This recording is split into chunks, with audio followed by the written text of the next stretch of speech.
Hello everyone, welcome back to the Rankers JEE. और आज का जो सेशन है ना, वो 2024 वाले जितने भी एस्पिरेंट्स हैं उनके लिए एक लाइफ चेंजिंग सेशन होने वाला। आज तक आपने हजारों motivational video, strategy video, JEE 2024 के लिए कैसे प्रिपरेशन करते हैं, किस तरीके से क्या करते हैं, online offline coaching, time table कैसे सेट करना, क्या करना, सब कुछ देखा होगा। लेकिन आज आप एक आईआईटीएन से उसके सफर की कहानी सुनेंगे। साथ ही साथ मैंने क्या क्या गलतियां की थी जो मुझे ड्रॉप लेने पे मजबूर कर दिया, उसके बारे में मैं बताऊंगा। सारी चीजें बहुत डिटेल्ड में होगी। अगर आप लोग 1% भी इस वीडियो से मोटिवेट होते हो, 1% भी इस वीडियो से आपको जज्बा आता है ना आईआईटी जैसे टफेस्ट एग्जाम के लिए अपियर होने का, तो प्लीज मुझे कमेंट सेक्शन में जरूर बताइएगा और लाइक का बरसात होना चाहिए। याद है मैंने एक बात बहुत सिंपली आप लोग को बोली थी कि मनी या फेम या कुछ भी एक एवरेज बच्चा सिर्फ और सिर्फ एडुकेशन शब्द से कमा सकता है। अगर उसकी शिक्षा सही हो गई, अगर तुम्हारी कॉलेज अच्छी हो गई, तुमने पढ़ाई अच्छा कर लिया, तो तुम्हारे लिए कोई भी रास्ता आने वाले समय में मुश्किल नहीं है। तो उसके लिए जो प्रथम स्टेप है, जो पहला प्रयास है, वो होता है जेई, इंजीनियरिंग स्टूडेंट के लिए। तो जेई 2024 किन के लिए है? वो बच्चे जो क्लास 10th के बाद 11th में मूव कर रहे हैं, या वो बच्चे जो 9th में भी हैं, 10th में भी हैं और उनका सपना है कि भैया जेई निकालना है। तो पहले तो सबसे पहला पड़ाव आपको जेई 2024 के ये वाली वीडियो देखनी है कि मैंने क्या क्या चीजें की है और मैं कौन होता हूं आपको समझाने वाला। आज के इस वीडियो में हम बहुत अलग अलग तरीके की बात करेंगे, बट देखिए डेफिनेटली बातें तो बहुत तरह की होंगी, लेकिन आपको मेरा साथ देना पड़ेगा, तभी जाकर आपको और मेरी बातें एक दूसरे के लिए बनेंगी। थोड़ा लंबा वीडियो, कहानी भी मेरी है, कई कई सारी चीजें हैं, तो थोड़ा सा प्यार आपका चाहिए, थोड़ा समय आपका चाहिए। सबसे पहले तो बात करते हैं कि मैं कौन हूं जो आपको ये वीडियो बना के दे सकता हूं, या आपको मेरी बातों पर क्यों विश्वास करना चाहिए। First of all, I am CEO and founding member of rankers, rankers JEE, rankers JEE advance, rankers edge offline institute, rankers consultancy private limited, बहुत सारी कंपनीज का मैं फाउंडर हूं। Second is, I did my BTech from IIT BHU itself. I cracked JEE Advanced. I have several gold medal in NSTSC ICO, mentored lakh of students. ठीक है, mentored AIR 2577893131 in JEE Advanced examination. तो ये मेरा परिचय है आपके लिए। अब मैं एक ड्रॉपर हूं जो क्लास 11th और 12th में एक अच्छी कोचिंग यानी फाउंडेशन लेवल पर कोचिंग करने के बाद भी IIT JEE एग्जाम नहीं निकाल पाया। तो जैसे आप हो, मैं अपने आप को 2 साल पहले लेके चल रहा हूं, यानी मैं मान लीजिए क्लास 10th हुआ, मैं 11th में जाकर बैठ रहा हूं। पता है, जब मैं क्लास 11th में गया तो मेरे सामने कुछ भी नहीं था, मैं पूरा ब्लैंक था।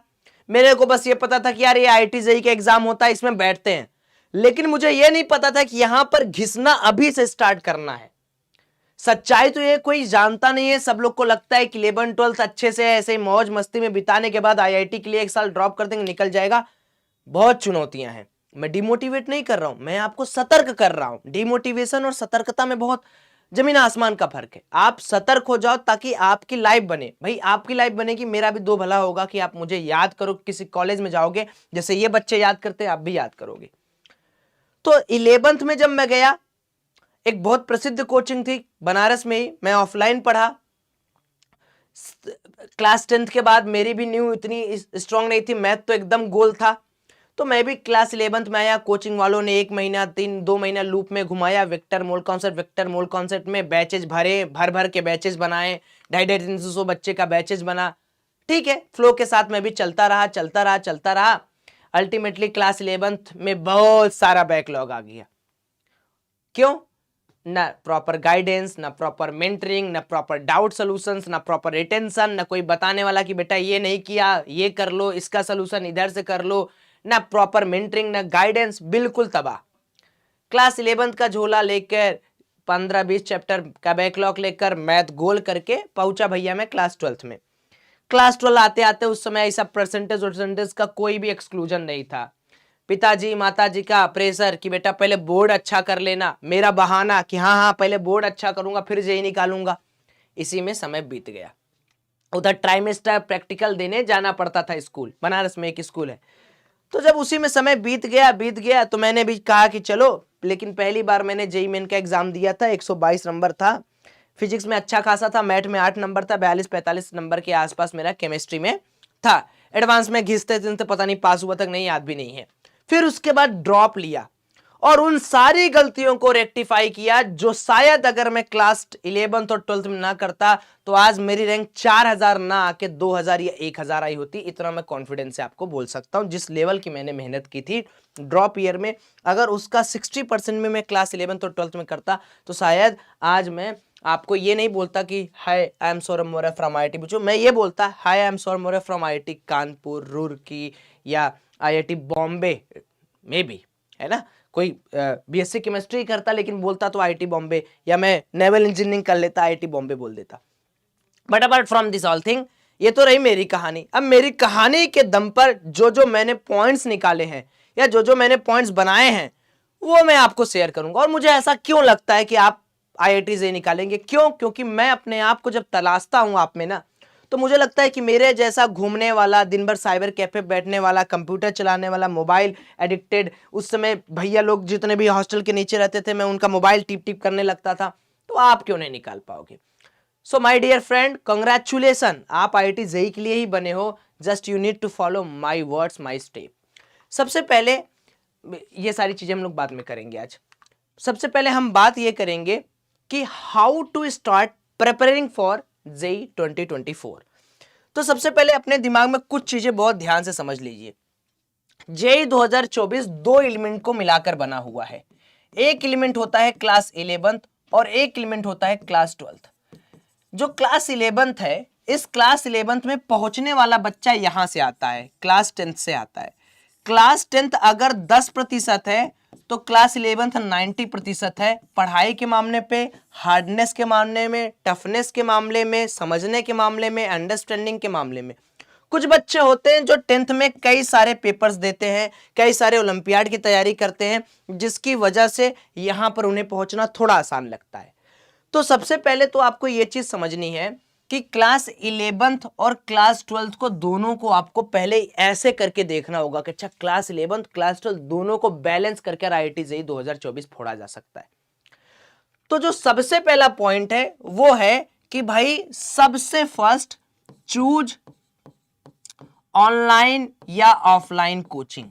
ठीक है, मेरे को नहीं मतलब कि आप रैंकर्स जेईई ज्वाइन करने वाले हो फ्यूचर में या आप कोई और कोचिंग ज्वाइन करने वाले हो, कतई मतलब नहीं है। ना मेरा मूड है आपको इस पॉइंट पर ये बोलना कि मेरे ऑफलाइन ऑनलाइन दोनों कोर्सेज चलते हैं, बिल्कुल।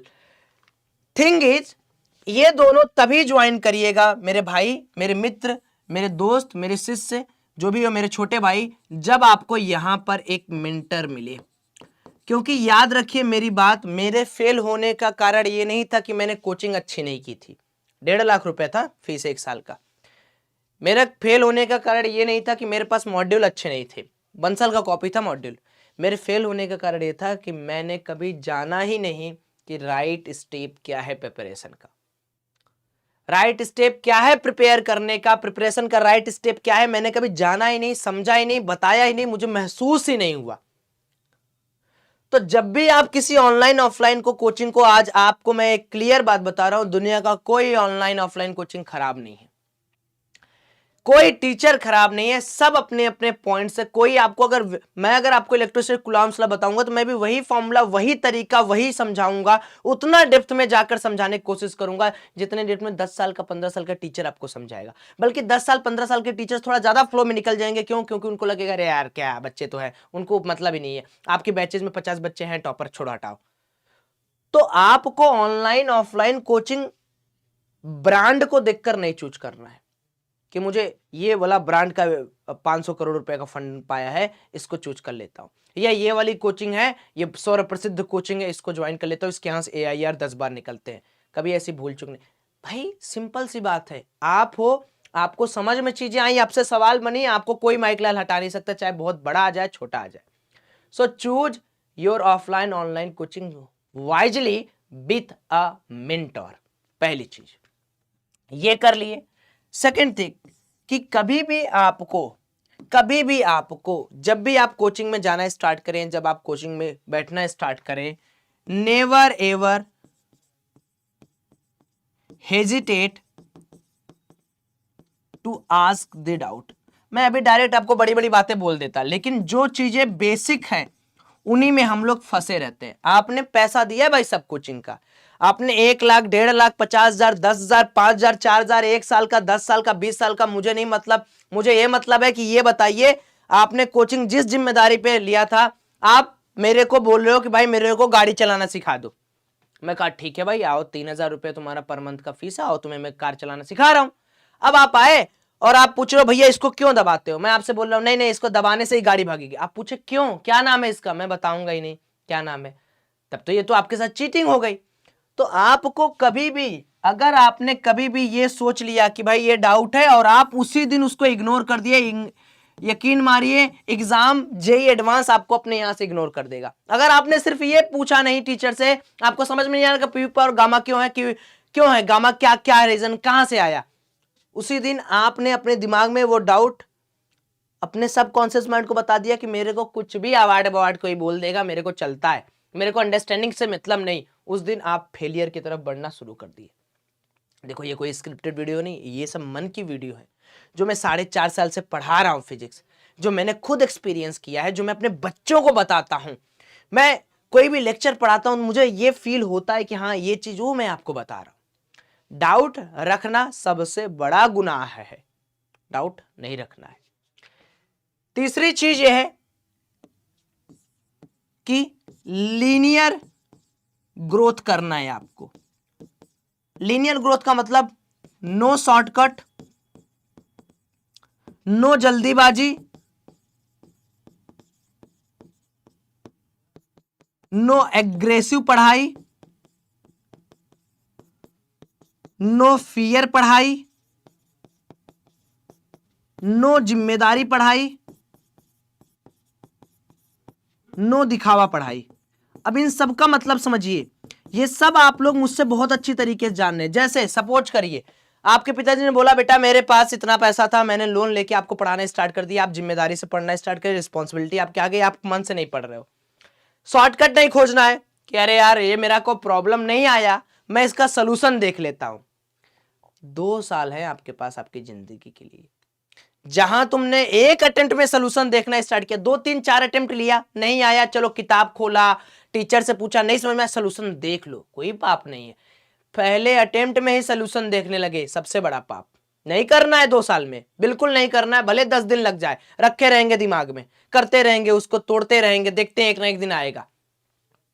नो एग्रेसिव पढ़ाई, 2 दिन नहीं पढ़े, एक दिन चाप के पढ़ दे रहे, करे यार भैया आज तो मैं एकदम पढ़ दूंगा, जितना होगा मुझसे उतना पढ़ दूंगा, ऐसा नहीं करना। नो फियर पढ़ाई, यार मेरा 2 साल में IIT से निकल तो जाएगा, यार सुरेंद्र तो इतना पढ़ लिया होगा, अरे यार मजा नहीं आ रहा है, समझ नहीं आ रहा है, लेकिन क्या करें पापा डांटेंगे, पढ़ना है। फियर वाली पढ़ाई नहीं करनी है। नो दिखावा पढ़ाई, कई लोगों के मन में क्या होता है 3 घंटा पढ़ लूंगा, 4 घंटा पढ़ लूंगा, दिखावा वाली पढ़ाई, इससे आपका रिजल्ट नहीं आएगा मेरे भाई।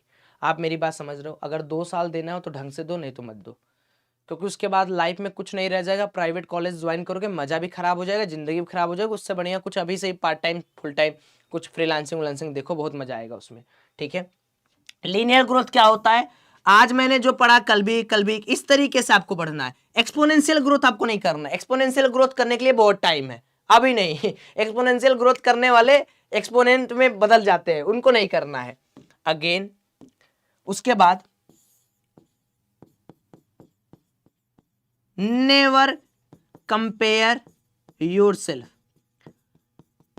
आप में से बहुत सारे लोग अभी जब अपने कोचिंग में जाएंगे तो अपने आप को कंपेयर करना स्टार्ट करेंगे, अरे यार मेरे साथ वाला दोस्त इतना अच्छा रिस्पांस कर रहा है, वो वेक्टर पढ़ के आ रहा है तो वो सीट लगा के इतना अच्छा रिस्पांस कर रहा है और मैं नहीं कर पा रहा हूं। देखिए हर व्यक्ति का दिमाग अलग अलग होता है, वो हो सकता है कि दूसरे दिमाग या दूसरे माइंड फ्रेम में आपका सवाल का जवाब देना स्टार्ट करा। सबसे बड़ा जो स्टार्टिंग में बच्चे जो जेई के लिए प्रिपेयर करते हैं, वो कोचिंग में जाकर सिर्फ इसी बात से डिप्रेस्ड महसूस करते हैं, कॉन्फिडेंस लूज कर देते हैं, डीमोटिवेट हो जाते हैं जब वो अपने आप को कंपेयर करने लगते हैं अपने दोस्त से। मे बी आपके दोस्त की लर्निंग स्पीड ज्यादा हो, अंडरस्टैंडिंग स्पीड ज्यादा हो, आपको क्या करना, आपको कभी भी कंपेयर नहीं करना, क्योंकि कंपेयर करने से सिर्फ डिमोटिवेशन आता है, लैक ऑफ कॉन्फिडेंस आता है, रिजल्ट कभी नहीं आता।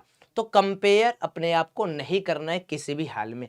तो ये कुछ ऐसे पॉइंट्स हैं जिनको आप नोट डाउन करें। अगली चीज क्या है, मेक योर शेड्यूल। अब बहुत सारे बच्चे शेड्यूल को गलत तरीके से ट्रीट करते हैं। शेड्यूल का मतलब ब्रैकेट में आप टाइम टेबल भी बोल सकते हैं। अब इनको लगता है कि अरे यार अब तो भैया इसमें 1 घंटे का ज्ञान देंगे कि हमें किस तरीके से टाइम टेबल बनाना है।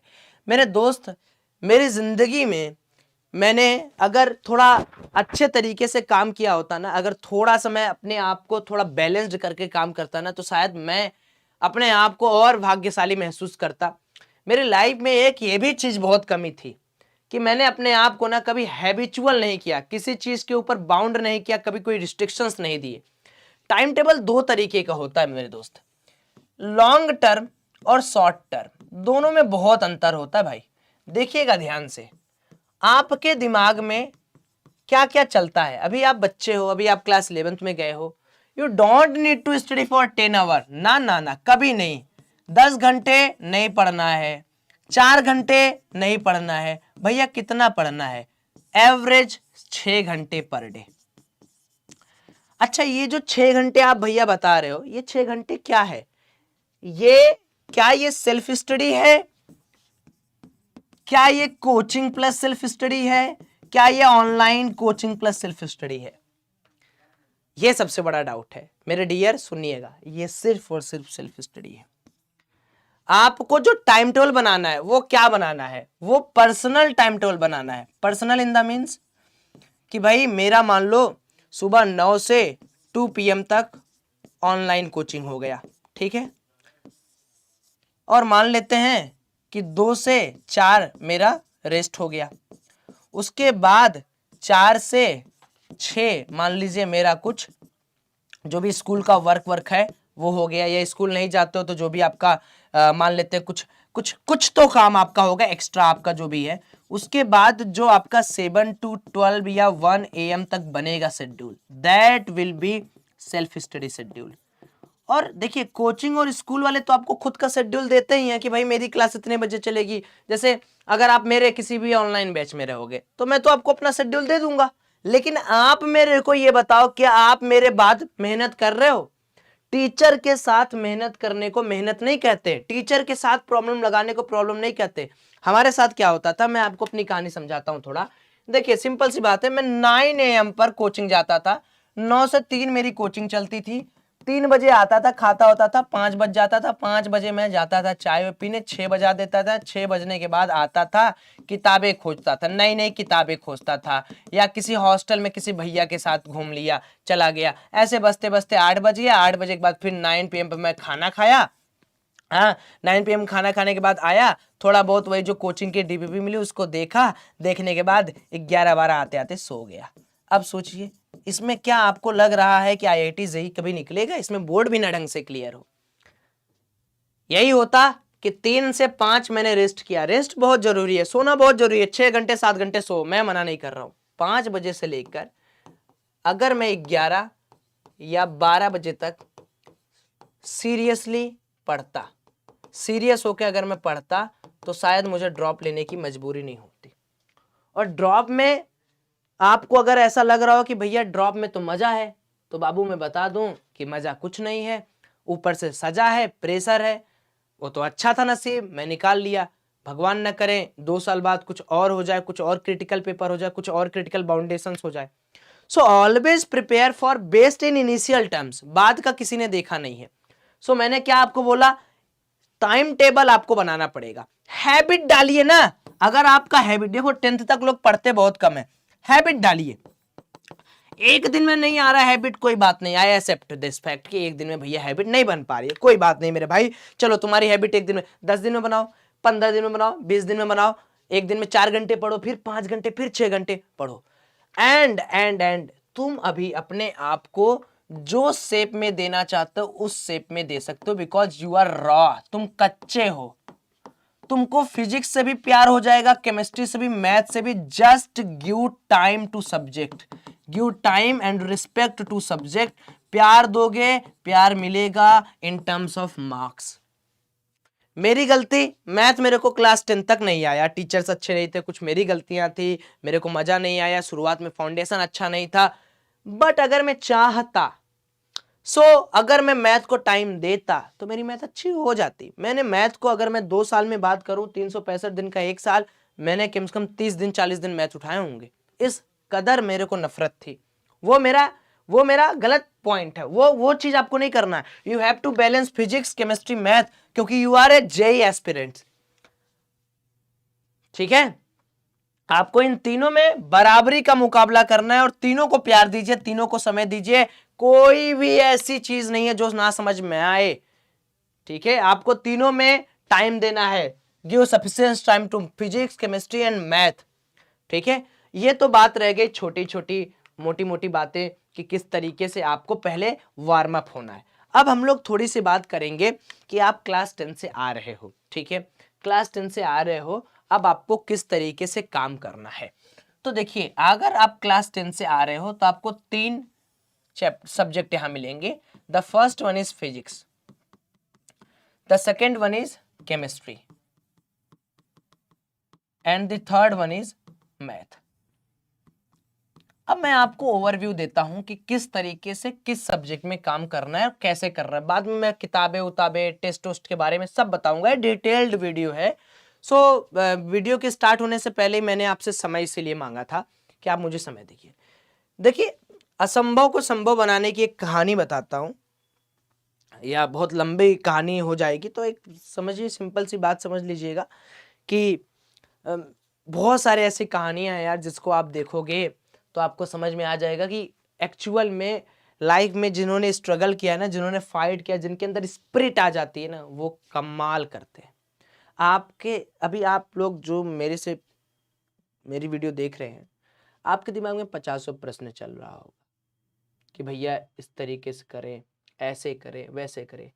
विश्वास मानिए, मैं आपको गारंटी दे रहा हूँ, आप बस इस फील्ड में 2 साल तक टिके रहो।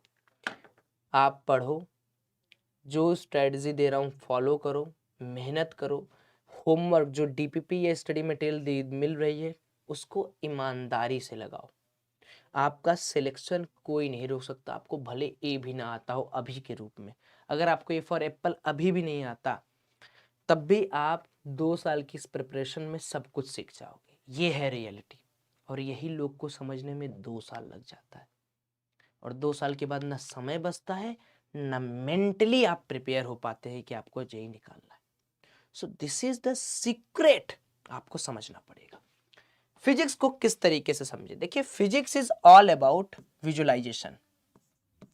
जितना अच्छी तरीके से आप चीजें समझेंगे, अगर मान लीजिए आप फिजिक्स के किसी भी टीचर के सामने बैठे हैं, अगर फिजिक्स आपको समझना है, उसने बोला कि बेटा इस तरीके से एक वेज है, यहां पर ब्लॉक है m मास का, इधर की तरफ mg साइन थीटा लग रहा है, आपके दिमाग में ये चीज तुरंत चलनी चाहिए।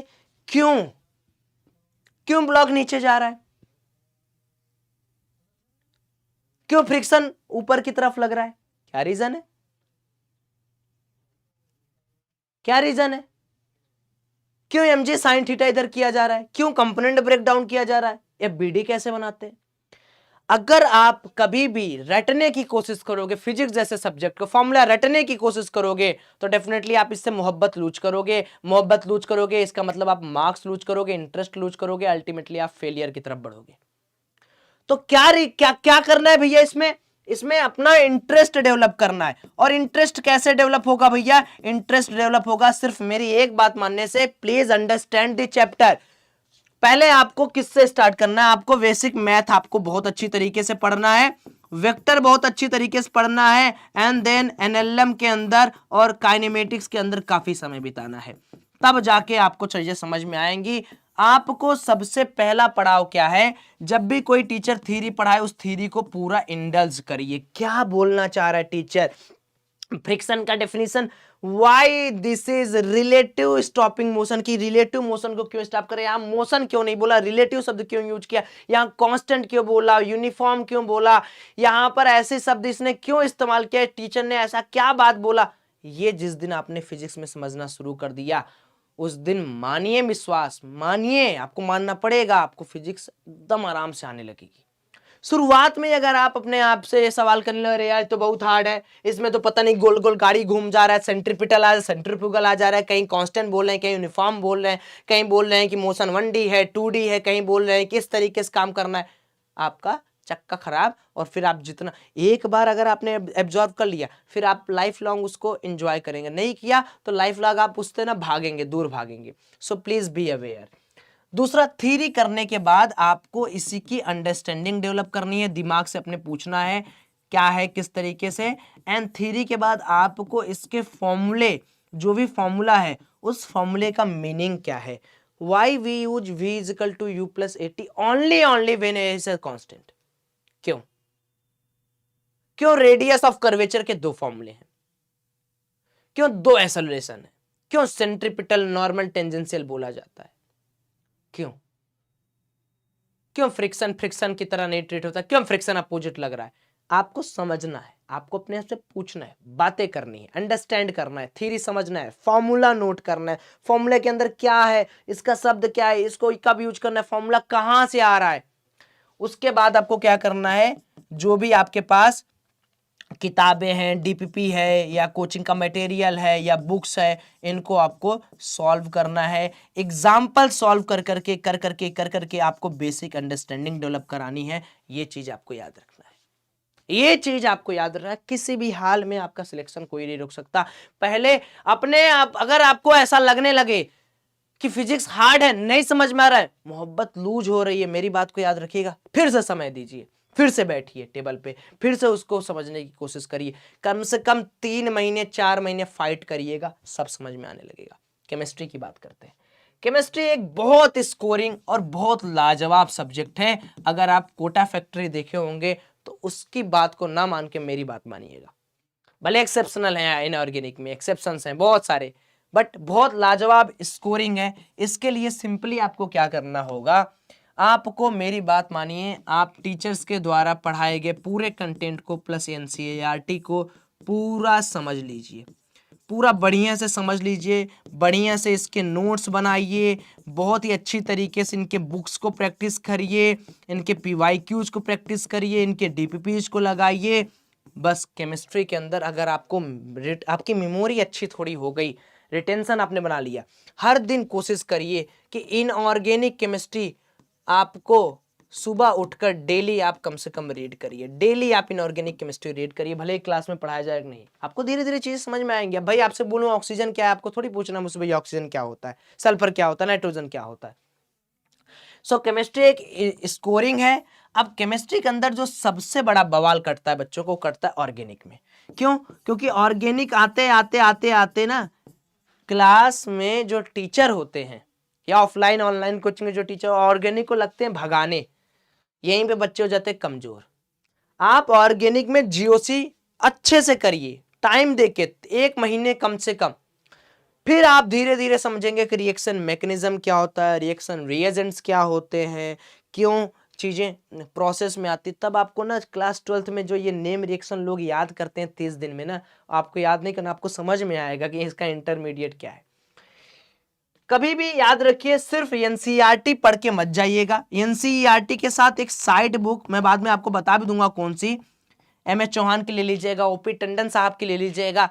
आपको साइड बुक में क्या मिलेगा, जैसे मान लीजिए वहां लिखा है कैनिजार या मान लीजिए कार्बोकेटाइन रिअरेंजमेंट लिखा है, तो आपको ओपी टंडन साहब में उसके कई एग्जांपल्स, किस तरीके से काम कर रहा है, क्या मैकेनिज्म है, क्या चल रहा है, वो मिलेगा, तो आपका दिमाग और खुलेगा। तो केमिस्ट्री तो एक ऐसा सब्जेक्ट है जो कि इजी भी है, स्कोरिंग भी है, आप आराम से उसको टैकल कर सकते हो। केमिस्ट्री में formula, retention, theory and understanding आनी चाहिए आपको।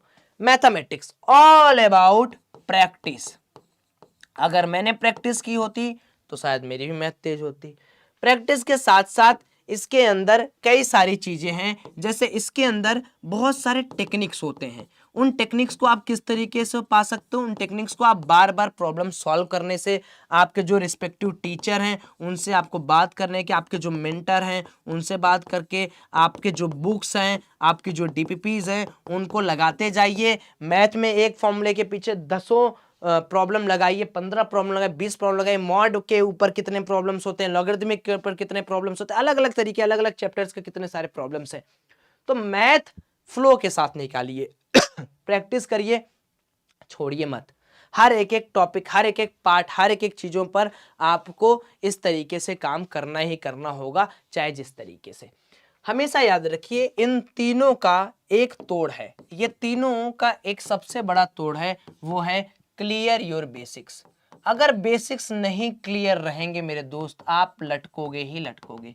बेसिक क्या होता है भाई, मतलब कोई चैप्टर पढ़ रहा हूं तो उसका हर पार्ट का अंडरस्टैंडिंग हो मुझे, है ना, कि मुझे मॉडरेट लेवल पर ले जाया जाए, मुझसे फ्रिक्शन पूछा जाए तो मुझे पता हो, यही बेसिक होता है। फाउंडेशन लेवल आपका मजबूत हो कि भाई आपसे कोई पूछ लिया कि अच्छा इसमें नॉर्मल क्यों इस तरह इस डायरेक्शन में लग रहा है, तो आपको पता हो कि नॉर्मल क्या होता है, नॉर्मल क्यों परपेंडिकुलर सरफेस के लग रहा है, क्यों ऐसा हो रहा है, तो आप बोल पाएंगे, तब आप समझा पाएंगे। और यही बेसिक अगर आपका स्ट्रांग हो जाता है तो यू विल डेफिनेटली आपको समझ में आएगा।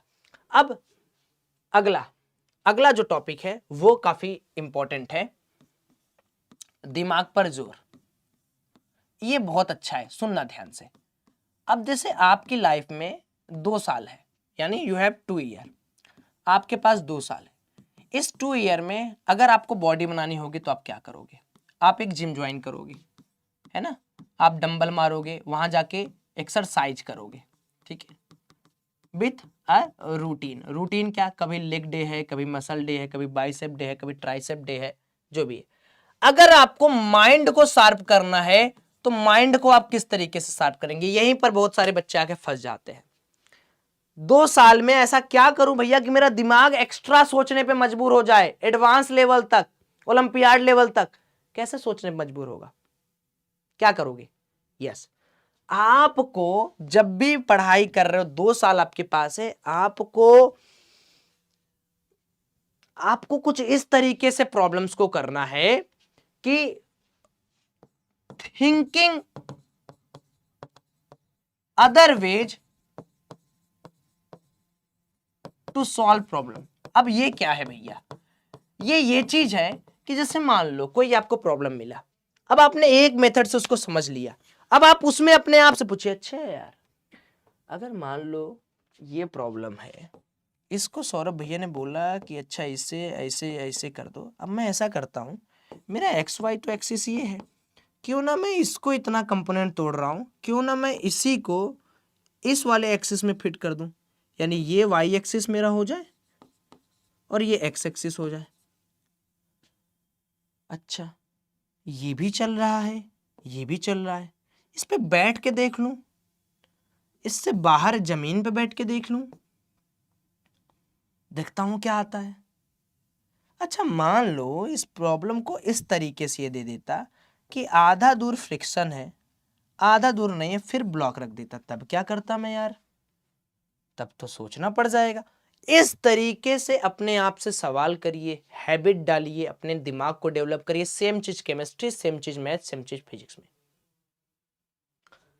एक क्वेश्चन आपको सिर्फ ये नहीं सिखाता कि आपको इसको सॉल्व कैसे करना है, एक क्वेश्चन आपको ये सिखाता है कि आपको इस सिचुएशन को हैंडल कैसे करना है, एग्जाम में इसके प्रेशर को कैसे झेलना है, कैसे अपने दिमाग को टाइटन करना है, किस तरीके से अपने दिमाग की कसरत करना, एक्सरसाइज करना है। यह होता है प्रॉब्लम को अलग अलग एंगल से सोचना, अलग अलग तरीके से सोचना। So this is the clear thing जो आपको पढ़ाई करने का तरीका बताता है।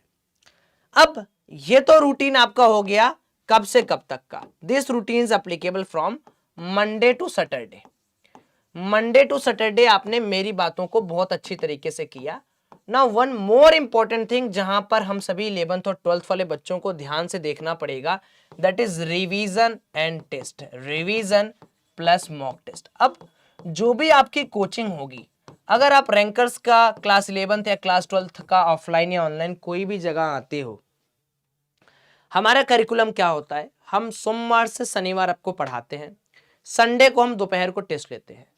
तो दोपहर को टेस्ट के पहले 9 से 12, अगर मान लीजिए 2 से 5 आपका टेस्ट है, तो 9 से 12 आपको जो भी आपने पढ़ा है उसको रिवाइज करना है। अब रिवाइज किस तरीके से किया जाता है?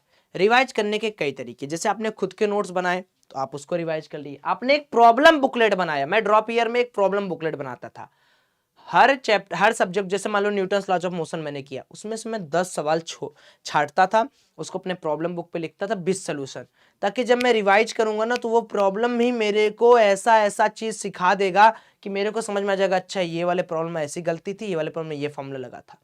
So either you can make your own notes of every chapters और मेक अ प्रॉब्लम बुकलेट कि भैया प्रॉब्लम बुकलेट है, इससे काम हो जाएगा, या आप लोगों में से बहुत सारे लोग जो डीपीपी सॉल्व करते हैं, आप लोग डीपीपी का सोल्यूशन या डीपीपी का जो आपने सॉल्व किया उसको भी देख लेंगे। That is also revision. Revision के अंदर मतलब कि मैंने फॉर्मूला मेरे को फिर से याद हो गया, मैंने जो फॉर्मूलेज लिखे थे वो मेरे को फिर से याद हो गए, फिर से आपके दिमाग में वो सारी चीजें बैठ जाए। This is revision. And 2 to 5 give test. Test के बाद का प्रोसेस सुनिएगा मेरे भाई। टेस्ट कभी भी इसलिए नहीं दिया जाता है कि नंबर ही पाना है। टेस्ट होता अपनी गलतियों को जानने के लिए, अपनी गलतियों को एनालाइज करने के लिए, मैंने क्या गलती की है, कहां पे मैं फंस गया, कहां पे मुझे इंप्रूवमेंट का स्कोप है, कौन सा चैप्टर मेरा वीक है, मैंने क्या अप्रोच लिया और क्या अप्रोच सही है, क्या अप्रोच गलत है। टेस्ट के बाद जो सबसे इंपॉर्टेंट स्टेप होता है, और वो बहुत सारे बच्चे, मैं भले वीडियो बना रहा हूं, बहुत सारे बच्चे लैक करेंगे, दैट इज टेस्ट कॉपी में रिपोर्ट लिखना। आपको लग रहा होगा यार भैया ये तो बहुत क्रिटिकल चीज आप बता रहे हो, टेस्ट कॉपी बनाओ, फॉर्मूला कॉपी बनाओ, प्रॉब्लम बुकलेट। आपको रैंक चाहिए ना, आपको पहले 1 महीने में इंप्रूवमेंट चाहिए ना, बताइए, मैं दिला रहा हूं आपको, फॉलो तो करिए। टेस्ट के बाद टेस्ट कॉपी में कैसे क्या लिखना है। कॉपी आपने, मान लीजिए कॉपी आपकी है, ठीक है, कॉपी में आपने क्या किया, यहाँ कॉपी लिखा आपने, यहाँ लिखा टेस्ट 1, डेट लिखा, और यहाँ सिलेबस लिख दिया कि क्या सिलेबस फिजिक्स का है, क्या केमिस्ट्री, क्या मैथ का। सेकंड पन्ने पे आए, क्वेश्चन 1 आपने सही किया है, कोई बात नहीं, ग्रेट। क्वेश्चन 2 आपने गलत किया है, रीजन यहाँ लिखिए, फॉर्मूला नॉट रिमेम्बर्ड। उसके बाद इसका सोल्यूशन यहाँ लिखिए, क्योंकि टेस्ट का सोल्यूशन आपको सेम डे मिल जाता है या अगले दिन मिल जाता है, या ऐप में इनबिल्ट है, जैसे रैंकर्स के तो ऐप में इनबिल्ट है तो आपको तुरंत मिल जाएगा। सॉरी, तो सोल्यूशन में आप लिखिए कि अच्छा I is equal to NEAVD, ये मिसिंग था, ये हमने लिख लिया। Question number 3 error in understanding. Question number 4 concept not clear. तो कॉन्सेप्ट नॉट क्लियर में आप कौन सा कॉन्सेप्ट नहीं क्लियर था, फ्रिक्शन का, टॉपलिंग का, लिखिए उस कॉन्सेप्ट को यहां पर लिखिए विथ पूरा उसका फॉर्मूला। जैसे टॉपलिंग का आपको कॉन्सेप्ट नहीं क्लियर है, पूरा टॉपलिंग लिखना है भाई साहब आपको, चाहे यूट्यूब की वीडियोस देख के, चाहे टीचर से मांग के, चाहे किताब में से पूरा लिखिए। This is a grand level of strategy जो आपको कभी कहीं पर भी आपको किसी के सामने झुकने नहीं देगा। तो बताइए कितने लोग ये कर रहे हैं, कमेंट में बताइएगा, ठीक है। तो मुझे लगता है कि ये मैंने आपको क्लियर कर दिया। अब कई बच्चे पूछते हैं कि भैया टाइम टेबल क्या होना चाहिए। टाइम टेबल के बारे में जैसा मैंने बताया बिल्कुल आपको सेम फॉलो करना है। मुझे लगता है कि मैंने बहुत अच्छे अच्छे पॉइंट्स यहाँ पर कवर कर दिए, मैं थोड़ा रिकैप कर देता हूँ इनको। स्टार्टिंग करना है, फिजिक्स केमिस्ट्री मैथ तीनों में मोहब्बत कर रहे हैं, तीनों को प्रॉपर समय देना, नोटबुक तीनों के बनाने, अच्छे से नोट्स लिखने हैं, फॉर्मूले, कॉन्सेप्ट अंडरस्टैंडिंग, विजुअलाइजेशन पर ध्यान देना है, प्रॉपर टाइमिंग देना है, अच्छे से टाइम टेबल बनाना है, डेली इंक्रीज एक्सपोनेंशियली नहीं करना है, डेली करना है, हैबिट बनाना है, अपने आप से कमिटमेंट करना है, शेड्यूल फॉलो करना है, टाइम टेबल जो बनाए 6 घंटे का, प्रॉपर नींद लेना है, हेल्थ का ध्यान रखना है, ये सारी चीजें हो गई। और किस तरीके से पढ़ना है वो मुझे लगता है मैंने इस 40 मिनट में आपको समझा दिया, किस तरीके से रिवीजन मॉक करना, बस इससे ज्यादा कुछ नहीं। अब मैं आ जाता हूं कि बहुत सारे बच्चे मुझसे पूछते हैं कि भैया किताबें कौन कौन सी फॉलो करें। फिजिक्स के लिए आप SC वर्मा के दोनों पार्ट खरीद लें, BM शर्मा का पूरा एडिशन खरीद ली, NCERT का। अब बहुत सारे बच्चे इग्नोर करते हैं NCERT, भैया हाथ जोड़ रहा हूं, भले नींद आ जाए लेकिन पढ़ पूरा लेना। इसके अंदर पढ़ना ही नहीं होता है, इसके अंदर समझना भी होता है। उसके बाद अगर मैं केमिस्ट्री की बात करूं तो NCERT मस्ट है, फिजिक्स केमिस्ट्री का इनऑर्गेनिक हो, फिजिकल हो, एक एक लाइन बाय लाइन आपको याद होना चाहिए अगर आप केमिस्ट्री में एक नंबर भी नहीं लूज करना चाहते। नरेंद्र अवस्थी की फिजिकल केमिस्ट्री आती है, साथ ही में बहुत सारे बच्चे RC मुखर्जी भी फॉलो करते हैं, तो you can also RC Mukherjee follow कर सकते हो। इनऑर्गेनिक में आप जेडली, लेकिन ये सुदर्शन गुहा इंडियन वर्जन वाला आपको पढ़ना है। आगे केमिस्ट्री के लिए MS चौहान ऑर्गेनिक केमिस्ट्री के लिए हो सकता है, या OP टंडन की भी जो किताब आती है मेरे को तो बहुत अच्छी लगी थी। मेरे ड्रॉप ईयर में मैंने MS चौहान से ना पढ़ के OP टंडन से पढ़ा, तो मेरे को तो काफी बेनिफिटेड हुआ था। मॉर्सन बर्ड हमारे कोचिंग में चल जाया करती थी, तो मुझे इसका सीट मिल जाता, तो मुझे कभी खरीदना नहीं पड़ा। But you can easily take this book from market और ऑनलाइन। ठीक है, मैथ के लिए सिंगेज मैथ की पूरी एडिशन फॉलो करना है A to Z। उसके बाद ब्लैक बुक फॉर प्रैक्टिस करना है, हार्ड इजी दोनों के लेवल्स मिल जाएंगे। A दास गुप्ता प्लस अगर जो बच्चों का मैथ मेरी तरह थोड़ा वीक है वो ऑब्जेक्टिव RD शर्मा को भी देख सकते हैं। इसमें लॉट्स ऑफ एग्जांपल दिए हैं जो कि आपको एक रन अप तो दे ही देंगे। तो होप करता हूं कि मैंने इस वीडियो के माध्यम से JEE 2024 वाले बच्चों के लिए एक बढ़िया सा काम किया है। अगर आप JEE 2024 अगर आपने कोचिंग मेंटरिंग दो चीजों में थोड़ी सी गड़बड़ी कर दी, फिर आप गर्त में चले जाओगे। सो अब मेरी तरफ से आपको क्या ऑफरिंग है वो भी देख लीजिए। हमारा एक अराइज बैच है। Arise batch is a totally focused batch जहां पर हम सबसे ज्यादा फोकस करते हैं Zoom meeting. This is our Zoom meeting जहां पर हम मेंटरिंग की जो बात करते हैं ना वो प्रूफ करके दिखाते हैं। Mentorship is firstly originated by Rankers in 2018। उसके बाद हर चैनल ने भले आज मेंटरिंग बोलना स्टार्ट किया हो। So arise batch is for whom, जो बच्चे 10 to 11 जा रहे हैं। This is totally online batch with a schedule.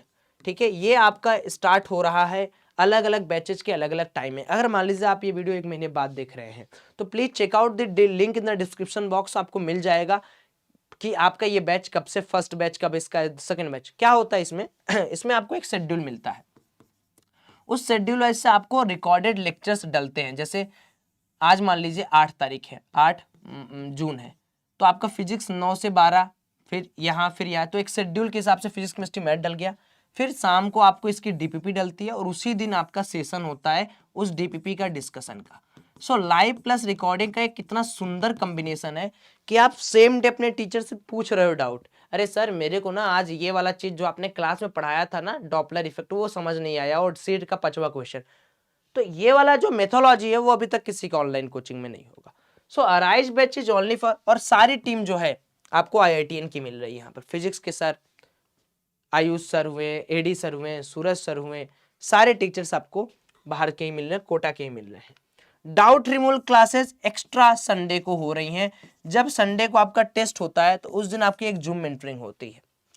तो संडे की जो टेस्ट सीरीज का नंबर बताना हुआ, क्या गलतियां हैं, plus extra doubt removal classes with in 4 hour. आप अगर बोलते हैं तो आपका तुरंत ही SS हो जाएगा। आपको बस पोर्टल पे जाके कहना है कि मुझे डाउट पूछना है। All material with CPP and DPP, जो भी मटेरियल्स होते हैं JEE के लिए रिक्वायर्ड होते हैं वो आपको मिलते हैं। वन थिंग जो कि सबसे इंपॉर्टेंट है कि 2 साल का कोर्स है, सेम टीचर क्लास। आपने बहुत जगह देखा होगा कि 2024 का मतलब लोग आपको सिर्फ 1 साल पढ़ाते हैं। नो, यहाँ पर आपका एनरोलमेंट डायरेक्ट 2 ईयर के लिए होता है। यहाँ पर वही टीचर आपको शुरुआत से लेकर लास्ट तक पढ़ाता है जो एक बार आपको पढ़ाना स्टार्ट करता है। सो इसका एनरोलमेंट स्टार्ट है गाइस। सबसे अफोर्डेबल कोर्स हम लोगों ने बनाया ऑनलाइन में। सेम चीज अगर आप हमारे वाराणसी हमारे सेंटर पे विजिट करके पढ़ना चाहते हो तो वो भी आपके लिए ऑप्शंस हैं। किस तरीके से आप हमारे ऑफलाइन सेंटर पे आ सकते हो वो भी मैं आपको बता दे रहा हूँ। हमारा जो ऑफलाइन सेंटर है वह है वाराणसी में, offline coaching centre, class 11 to 12th, class 10 to 11th and dropper batch for JEE exclusive. हम नीट की कोचिंग नहीं प्रोवाइड करते हैं। So you can call. ठीक है, हर संडे आपका टेस्ट होता है तो you can visit to our physical office. कहाँ है हमारी ऑफिस? पांडेपुर, वाराणसी। ठीक है, आप कभी भी आओगे तो आप कैंट स्टेशन से डायरेक्ट पांडेपुर आ सकते हो। यहाँ पर आपको क्या पूछना है किसी से भी, रैंकर्स कोचिंग कहाँ है तो आपको पता चल जाएगा, या you can use Google map. बेहतर होगा अगर आपको किसी संडे को टेस्ट में अपीयर होना है तो आप इस नंबर पे कॉल करके आप आ सकते हो। हॉस्टल, एकेडमिक सपोर्ट, मेंटरिंग सब कुछ आपको यहाँ पर मिलता है एट अ अफोर्डेबल प्राइस। तो ऑफलाइन कोचिंग भी आपके लिए ओपन है। ऑफलाइन कोचिंग की जो बैचेज है वो भी स्टार्ट हो चुकी हैं। सो आप भी इस ऑफलाइन कोचिंग का मजा ले सकते हैं। साथ में आप ऑनलाइन कोचिंग के अंदर अगर आना चाहते हैं तो हमारे अराइज बैच में आप सब्सक्रिप्शन ले सकते हैं। होप मैंने आज आपको एक नई अंडरस्टैंडिंग दी, मैंने अपना एक्सपीरियंस शेयर किया, मैंने अपने बारे में सब कुछ आपको बताया ओपनली। और मुझे आपसे उम्मीद है कि आप हमारे चैनल को सब्सक्राइब करेंगे और 2 साल का हिस्सा बनेंगे और साथ ही में हमें एक मौका देंगे कि आपके लिए हम अच्छा कर सके और हमेशा हम आपके लिए कुछ ना कुछ कर सके। आपका कमेंट बहुत आदर रही है, तो प्लीज़ कमेंट और वीडियो को लाइक ज़रूर करिएगा। धन्यवाद, bye bye, have a great day.